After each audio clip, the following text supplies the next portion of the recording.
Supreme Court ने फरवरी 2025 में बच्चों की अभिरक्षा चाइल्ड कस्टडी से जुड़े एक बेहद अहम मामले में महत्वपूर्ण फैसला सुनाया। यह केस उन परिस्थितियों से जुड़ा था जहां माता-पिता के बीच तलाक या अलगाव के बाद बच्चे की देखरेख और पालन पोषण का सवाल खड़ा होता है। निचली अदालतों में लंबे समय से यह सवाल बार बार उठता रहा है कि बच्चे की कस्टडी मां को दी जाए या पिता को।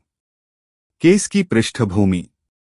इस मामले में पति और पत्नी के बीच वैवाहिक विवाद इतना बढ़ गया कि दोनों ने तलाक की प्रक्रिया शुरू कर दी। निचली अदालत ने बच्चे की अस्थायी कस्टडी मां को दी, जबकि पिता ने सुप्रीम कोर्ट का दरवाजा खटखटाया। पिता का कहना था कि उसके पास स्थिर आय और बेहतर शिक्षा का वातावरण है, इसलिए कस्टडी उसे मिलनी चाहिए। मां ने तर्क दिया कि बच्चे की इमोशनल बॉन्डिंग और मानसिक स्वास्थ्य के लिए उसका पास रहना जरूरी है। सुप्रीम कोर्ट में बहस। सुप्रीम कोर्ट में दोनों पक्षों ने व्यापक बहस की। पिता ने कहा कि मां आर्थिक रूप से सक्षम नहीं है और बच्चे का भविष्य खतरे में है।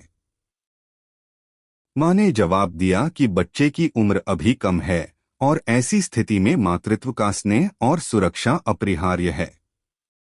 अटॉर्नी जनरल ने कोर्ट के सामने यह भी कहा कि इस तरह के विवादों में अदालत को बच्चे का सर्वोत्तम हित best interest of the child सिद्धांत को प्राथमिकता देनी चाहिए। सुप्रीम कोर्ट का फैसला। सुप्रीम कोर्ट ने अपने फैसले में स्पष्ट किया कि चाइल्ड कस्टडी के मामलों में बच्चे का वेलफेयर और भविष्य सर्वोपरि है। एक बेस्ट इंटरेस्ट प्रिंसिपल। अदालत ने कहा कि माता पिता में कौन ज्यादा सक्षम है, इसकी तुलना से अधिक अहम यह देखना है कि बच्चे के मानसिक, शैक्षिक और सामाजिक विकास के लिए कौन सा माहौल बेहतर है। 2 मदर्स रोल। कोर्ट ने माना कि बच्चे की टेंडर एज में मां का साथ अधिक महत्वपूर्ण होता है। 3 फादर्स राइट्स। कोर्ट ने यह भी कहा कि पिता को विजिटेशन राइट्स मिलेंगे ताकि बच्चे का दोनों माता पिता से संबंध बना रहे। 4 case to case basis. Supreme Court ने निर्देश दिया कि हर मामले में अलग परिस्थितियों को देखकर ही अंतिम निर्णय लिया जाए। महत्व। यह फैसला इस बात का उदाहरण है कि भारतीय न्यायपालिका अब कस्टडी मामलों में केवल मां बनाम पिता की दृष्टि से नहीं देखती, बल्कि बच्चे की भलाई को केंद्र में रखती है।